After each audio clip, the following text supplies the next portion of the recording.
O apóstolo Paulo, ele, na leitura que eu vou fazer agora, o capítulo 12 da segunda carta aos Coríntios, ele fala da bondade de Deus tão grande que permitiu ele ter uma visão extraordinária. E não é fácil dizer que Deus é fiel em todo o tempo. E Paulo aqui também ele fala de um momento da vida dele complicado. Acompanhe a leitura, por gentileza. Embora não adiante nada, eu preciso me gabar de mim mesmo. Agora vou falar a respeito das visões e revelações que o Senhor me tem dado. Conheço um cristão que há 14 anos foi levado de repente até o mais alto céu. Não sei se isso de fato aconteceu ou se ele teve uma visão. Somente Deus sabe. Repito, sei que esse homem foi levado de repente ao paraíso. Não sei se isso de fato aconteceu ou se foi uma visão. Somente Deus sabe. E ali ele ouviu coisas que palavras humanas não conseguem contar. Eu me gabarei desse homem, mas não me gabarei de mim mesmo, a não ser das coisas que mostram as minhas fraquezas. No entanto, se eu quisesse me gabar de mim mesmo, isso não seria uma loucura, porque estaria dizendo a verdade, mas eu não me gabarei, pois quero que a opinião que as pessoas têm de mim se baseie naquilo que me viram fazer e me ouviram dizer. Mas, para que não ficasse orgulhoso demais, por causa das coisas maravilhosas que vi, eu recebi uma doença dolorosa que é como um espinho no meu corpo. Ela veio como um mensageiro de Satanás para me dar bofetadas e impedir que eu ficasse orgulhoso. 3 vezes orei ao Senhor pedindo que Ele me tirasse esse sofrimento, mas Ele me respondeu: a minha graça é tudo o que você precisa, pois o meu poder é mais forte quando você está fraco. Portanto, eu me sinto muito feliz em me gabar das minhas fraquezas, para que assim a proteção do poder de Cristo esteja comigo. Eu me alegro também com as minhas fraquezas, os insultos, os sofrimentos, as perseguições e as dificuldades pelos quais passo por causa de Cristo. Porque quando perco toda a minha força, então tenho a força de Cristo em mim. Queridos irmãos, muito especialmente queridos visitantes que estão aqui conosco na igreja, e também de uma forma muito especial, os nossos amigos que nos acompanham pelas redes sociais. Até um pedido que eu faço a todos que estão acompanhando esse culto: tenham a coragem de compartilhar. Manda para um amigo. Se ele não puder ver agora, ele pode ver depois. Manda para uma família que você quer ver mais perto de Deus. Irmãos, eu creio que todos nós, em algum momento da vida, talvez no momento atual, já enfrentou, está enfrentando, e se nunca enfrentou, talvez vai enfrentar algum momento de limitação, de fraqueza, de fracasso. Talvez uma enfermidade física, mental. Às vezes a gente dá uma descompensada. Talvez uma doença emocional ou até espiritual. Sim. Adoecemos física, mental, emocional e espiritualmente ao longo da nossa vida. Às vezes a gente se sente injustiçado na nossa história porque talvez nossos pais preferiram dar mais atenção para um dos irmãos, se você tem irmãos. Talvez o vô ou a avó deu mais atenção, carinho, mais cuidado, mais tempo para um outro neto que não foi você. Talvez você se sente injustiçado na vida porque você esperou uma vida, uma promoção no seu trabalho e não veio. Não sei o que já passou na sua vida, mas às vezes é um amor não correspondido. Ou um relacionamento que naufragou, que acabou e que traz marcas na sua vida até hoje. Às vezes é uma tentação e você luta e luta de novo e de quando em quando você cai. Talvez até um empreendimento que você um dia sonhou na vida, eu vou mudar a minha história, e você iniciou, empreendeu e não deu certo. Sabe que essas coisas normalmente elas nos fazem sentir pequenos, incapazes, fracassados, e é normalmente nesses momentos da vida que nós podemos descobrir uma força que não está aqui. Mas aquilo que o salmista disse para nós, olharmos para cima, naquela força que vem de Deus. Aqui no texto de 2 Coríntios 12, o apóstolo Paulo, ele compartilha conosco um momento delicado e bem difícil da vida dele. Um momento, como vocês acompanharam a leitura, que ele primeiro descreve o que Deus fez de permitir que ele tivesse até a visão do céu, do paraíso. E aí ele diz para que eu não ficasse orgulhoso, nariz empinado e me sentisse grande coisa, porque se vocês viram, ele fala várias vezes ali de se gabar, e até ele usa, conheci um homem, ele está falando dele. Paulo está falando dele nesse texto. E ele fala que ele recebeu, um termo grego diz ali, skolops. Skolops é esse espinho na carne, no corpo, que até essa versão traduz como uma doença dolorosa.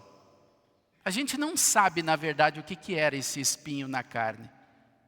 Com certeza a gente não sabe. Pais da igreja como Jerônimo, Tertuliano e até Agostinho, fizeram interpretações sobre esse espinho na carne. Alguns disseram que era uma dor de cabeça terrível que Paulo tinha. Outros falam de problema de visão. Calvino, um também grande teólogo da Reforma, ele diz que talvez isso fosse uma tentação para Paulo não cumprir o seu apostolado. E Martinho Lutero fala de grandes tentações e perseguições que Paulo sofria, até de líderes religiosos. Mas o mais importante é que nem Paulo explicou direito o que era esse espinho na carne, porque o foco não é o espinho. O foco é o aprendizado que se tem no meio dos espinhos. E ele falou claro sobre isso. Por que ele recebeu um espinho na carne? Uma pedra no sapato? Por que ele lidou com isso? E aí ele diz, para que não ficasse orgulhoso. Orgulho é uma grande tentação. A gente se achar na vida é uma grande tentação. E não sei se vocês perceberam quantas vezes Paulo orou fervorosamente ao Senhor para que o espinho fosse tirado dele. Vocês prestaram atenção? 1, 2, 3 vezes orei ao Senhor. E aqui vem uma coisa que chama a nossa atenção, porque, puxa vida, a gente está falando do maior missionário do Novo Testamento. A gente está falando do apóstolo que escreveu Romanos, 1 e 2 Coríntios, Gálatas, Efésios, Filipenses, Colossenses, 1 e 2 Tessalonicenses, 1 e 2 Timóteo, Tito e Filemão. 13 dos 27 livros do Novo Testamento, e alguns dizem que Hebreus tem o dedo de Paulo. Seria até 14. Metade do Novo Testamento. Se a gente olhar Atos dos Apóstolos, viagem missionária para cá, fundação de igreja para cá e para lá. E para essa pessoa, Deus diz, não. A minha graça é tudo o que você precisa. Porque quando você é fraco, você é forte. Às vezes a gente tem vontade de dizer, puxa vida, se eu estivesse no lugar do apóstolo, quem sabe eu ia dizer assim, puxa vida, Deus, cá entre nós, convenhamos, né? Já pensou? Se o Senhor me curar, quanta gente vai ficar sabendo disso? E o Senhor vai ficar mais famoso do que já é. O que custa? O Senhor é o Todo-Poderoso. Me cura. A minha graça é tudo o que você precisa. E quando a gente olha para exemplos da Bíblia, por exemplo, assim, tinha um homem que tinha muita força. É quase um herói da Marvel do Antigo Testamento. O Sansão, lembra da história do Sansão? Sansão e Dalila. O cara que tinha força, onde mesmo que residia a força do Sansão? No cabelo. E o Sansão fez a besteira de se apaixonar pela pessoa errada, era uma fraqueza dele. E ainda de contar para ela onde residia a força. Até que a Dalila, num belo dia, corta o cabelo dele. Ele perde a força e faz um monte de maldade com o Sansão. Era a fraqueza dele. Se a gente olha para Noé, fico pensando um homem que demora uns 100 e poucos anos para construir uma arca, que fica convidando as pessoas. Vai acontecer uma chuva forte, um dilúvio, venham para dentro da arca. E que fracasso de pregador foi o Noé, porque não trouxe ninguém a não ser a sua família. E depois ainda que acabou a chuva, que ele planta a uva, que ele colhe a uva, ele faz o vinho. Lembra do que ele fez? Acho que o Noé tinha uma fraqueza com bebida. Talvez esse era um espinho na carne dele. E a gente poderia ir para tantos personagens da Bíblia. O homem segundo o coração de Deus. De quem eu estou falando? Davi. E a gente olha, Davi pega aquela funda, derruba o Golias. Rei, escolhido por Deus. E foi escolhido por graça, porque ele nem era mais forte. Ele nem era grande coisa, mas Deus por graça escolhe ele. E o Davi faz aquela besteira, no terraço do palácio, ele olha para aquela mulher, não era a mulher dele, e ele toma aquela mulher para si, Batseba, depois tem que fazer um malabarismo, traz o marido dela da guerra de volta, tenta fazer com que eles tivessem um relacionamento, não dá certo, uma vez, duas vezes, Davi dá um porre no cara, não dá certo. E aí Davi manda ele de volta para a frente de batalha e manda um recado para o comandante, coloca o Urias, o soldado valente que defende o reino, coloca o cara na frente de batalha e se afasta e deixa o cara morrer. E Davi pensou, está tudo certo. Até que o profeta Natã vai lá e coloca o dedo na moleira, o dedo no espinho e diz, não era tua mulher. Davi chora, Davi pede clemência, Davi se arrepende, mas a história do Davi dali para frente foi marcada por sofrimento que ele trouxe para a sua própria família.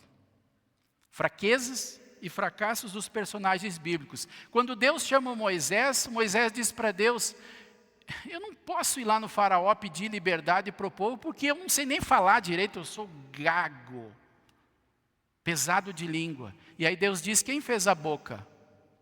Do homem. E daí Deus usa o Moisés, e Deus com sua graça transforma o Moisés no líder que tira o povo de Israel do Egito. Não é porque o Moisés era tudo aquilo, mas porque Deus era tudo aquilo. E Deus é aquele abrigo no meio dos fracassos e fraquezas e limitações. Queridos irmãos,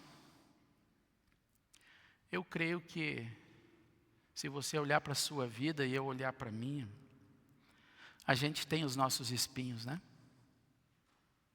Não tem?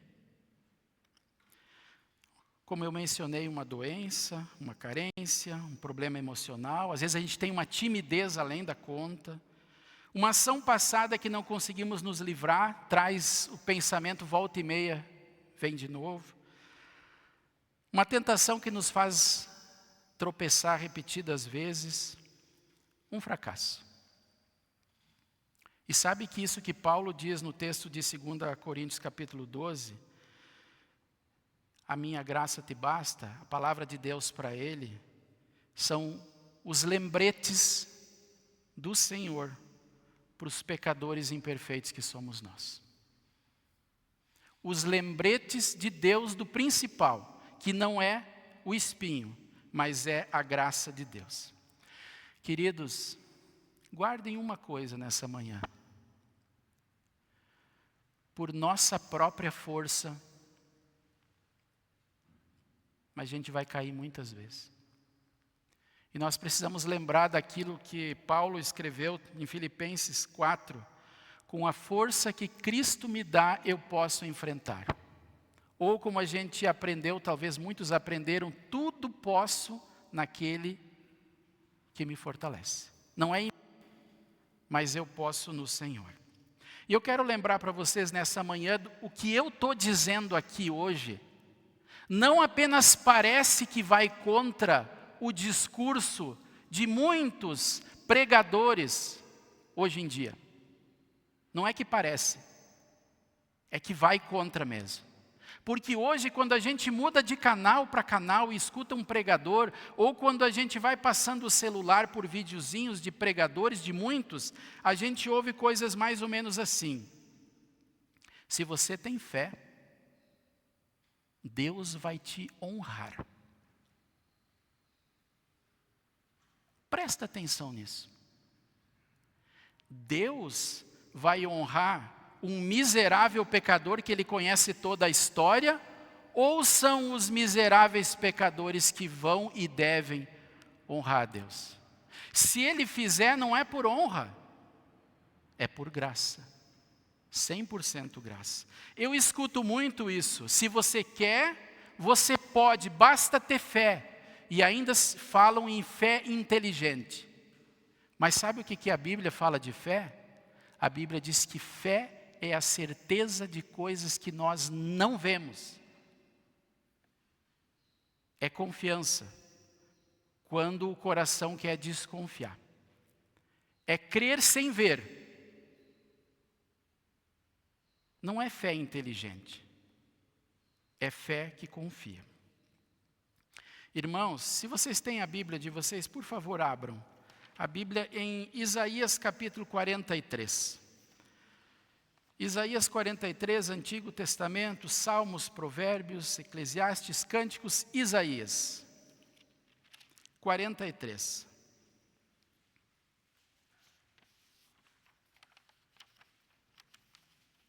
Olhem o versículo 1. E Deus está falando para Israel e Ele está falando para você e para mim. Mas agora, povo de Israel, o Senhor Deus que o criou diz, e olha o que Ele diz: não tenha medo, pois eu o salvarei. Eu o chamei pelo seu nome e você é meu. Que bonito isso. Você. Deus dizendo para você. E agora olha o que ele diz: quando você atravessar águas profundas, ele não diz se você atravessar águas profundas, ele diz quando você atravessar águas profundas, eu estarei ao seu lado. Nos dias espinhosos, que lindo isso, né? Eu estarei ao seu lado, você não se afogará quando passar pelo meio do fogo. Então, quando vem essas lutas enormes na vida, Deus diz, eu estarei ao seu lado. E mais adiante, Isaías 46, versículo 3.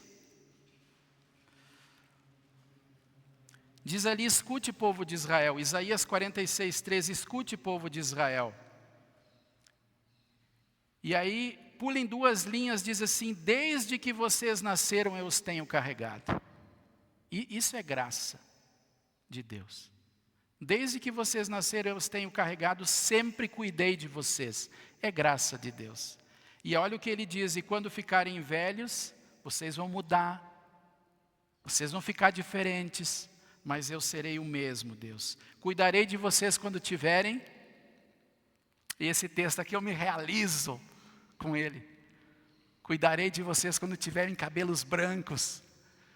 Que maravilha esse Deus, né? E todos os que estão aqui, que têm cabelos brancos junto comigo, pegue esse texto, escreva em casa, bota na geladeira, bota no espelho, porque aqui está a graça de Deus. E quem ainda não tem, peça a Deus que o tempo vá passando, você vai chegando. E quem não tem cabelo não tem problema, porque Deus sabe de tudo na nossa vida e nos cuida de todas as maneiras. E aqui Deus diz 4 coisas: eu criei, carregarei, ajudarei e salvarei. Tem 2 coisas que a gente pode fazer desses 4 verbos que tem aqui, que é carregar e ajudar alguém. Mas criar nós não conseguimos e salvar nós não conseguimos. E só Deus por graça é que nos salva. Linda essa palavra do nosso Deus. Então vamos trazer esse texto de 2 Coríntios 12 para a nossa vida hoje. A gente às vezes tem a tentação de remover as dificuldades a todo e qualquer custo. Eu já conheci pessoas na hora da dor num hospital que queriam fazer pacto com quem fosse para Deus tirar o problema. E às vezes a gente endeusa a vida. E a vida ela é até logo mais, para depois ser para sempre junto de Deus. Então, às vezes a gente precisa cuidar com esses slogans que não são bíblicos, como pare de sofrer. Isso vai contra o que Jesus disse. No Evangelho de João, capítulo 16, 33, Jesus disse: no mundo passais por aflições, mas tende bom ânimo, porque eu venci. E Paulo, ele diz que pela fé em Cristo nós somos mais que vencedores. Então a gente tem que cuidar com a tentação de querer fazer a nossa vontade, custe o que custar. Porque o desafio é: a graça de Deus nos basta. Continue crendo, mesmo nas dificuldades que aparecerem, para podermos dizer: Senhor, seja feita a tua vontade. Irmãos, olhem o que está escrito aqui, ó, na perspectiva cristã. A Bíblia oferece uma visão radicalmente diferente do fracasso, das fraquezas, dos problemas, dos espinhos. Olhem esse texto de Romanos 8, 28, que muitos de vocês memorizaram na história da sua vida, talvez com palavras diferentes, que diz: todas as coisas cooperam para o bem daqueles que amam a Deus. Sabe o que significa essa palavra todas? Olha só que interessante. Todas as coisas significam todas as coisas. Ali diz assim, ó: sabemos que todas as coisas trabalham juntas para o bem. Espera aí, pastor, quer dizer que aquele negócio que não deu certo, Deus tinha um plano. Quer dizer que aquele relacionamento que naufragou, em tudo, desculpa, em tudo Deus está trabalhando. Para quê?